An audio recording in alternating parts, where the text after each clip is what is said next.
I'm sure that recently you all have been wondering about the impact that coronavirus is going to have on our economy, impact that it's going to have on construction industry as a whole. So today I'm here, and for the next week I'm here to provide some tips that may help you prepare for possibly not very good times ahead of us. I am not talking recession. I'm very hopeful that we'll get it all under control soon, but I always said that it's better to hope for the best but prepare for the worst. So this is what we're gonna do. Tip number one: you have to have enough cash on hand to make sure that you can get through the tough times, and you can cover at least your overhead and your operating expenses for the next couple months, I would say. It's very important because you know that the amount of cash the business owner has sometimes can determine if the business will make it or not. Another thing that you might want to do is look into your existing loans and maybe renegotiate better terms or better percentages. You might want to refinance. You need to look at all of the options before banks are starting to implement, put the policies in place as a reaction to the market. So you don't want to miss out on this opportunity as well. Another thing that you may do to better your cash is make sure that you follow up on all of your outstanding accounts receivable. All the people, all the customers who haven't paid you yet, this is a good time to make sure that you are very serious about getting paid on the invoices that are overdue or on the current invoices. Tip number two: do not rely on your backlogs. During the recession that happened last, construction industry business owners have seen that all the projects that were 9 to 12 months ahead, they started slowly disappearing because customers started canceling them, or they just didn't have enough financing for that. They couldn't get financing, or they didn't have enough money that they were comfortable spending them. So all those projects were canceled all of a sudden. This is what you don't want to have. You need to make sure that you have a plan in place, that you will consistently be looking for new jobs, and you will not rely on the jobs that you have scheduled right now because they can disappear. So make sure that you have this in place. Tip number three: keep your best people. We have all noticed that this construction industry is still dealing with the shortage of skilled labor, of people who know exactly what they're doing, and it's not going to be possibly easier to get more skilled people in the next couple years as well if the economy is not going to do well. So what you want to do is make sure that the skilled workers that you trust and you have right now are going to stay with you no matter what economic problems will occur. So you want to make sure that you offer your employees some incentives. You have to win enough work for them to stay busy because they need to feed their families as well, and you just need to make sure that you're doing your best to keep your workers happy and you help them get through these tough times. Tip number four: know your costs. It's very important that you know all of your costs for every single job that you do. It's very important that you pull up the important reports that give you the information pretty much live. You know all of your numbers, you know profitability, you know all of your margins. You see if you're making money on your job right now. Is the right time to do that? Anytime is the right time to do that, but right now especially. And you have to plug your profit leaks, and where do usually profits leak?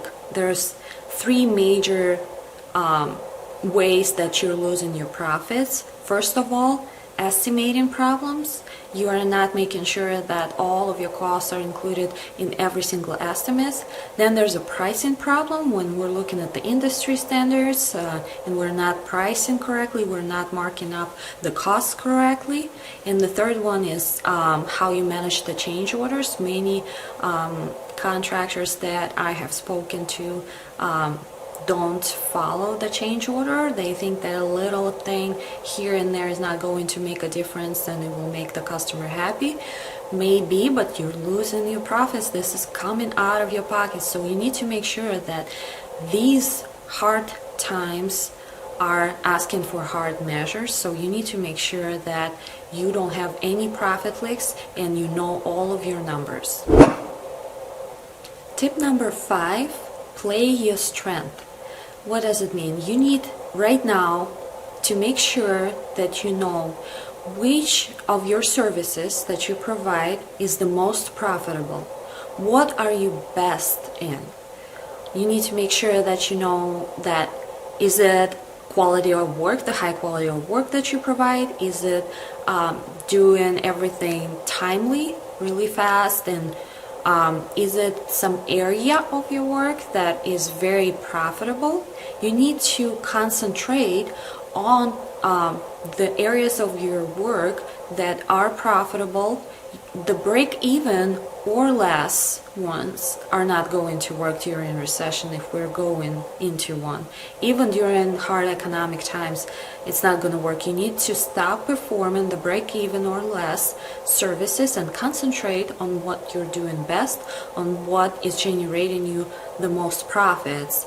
And the studies show that in the last recession, the most robust services that have been performed first are disaster recovery, second was maintenance, third was aging in place, fourth was government contract, and 5 was highest end of anything.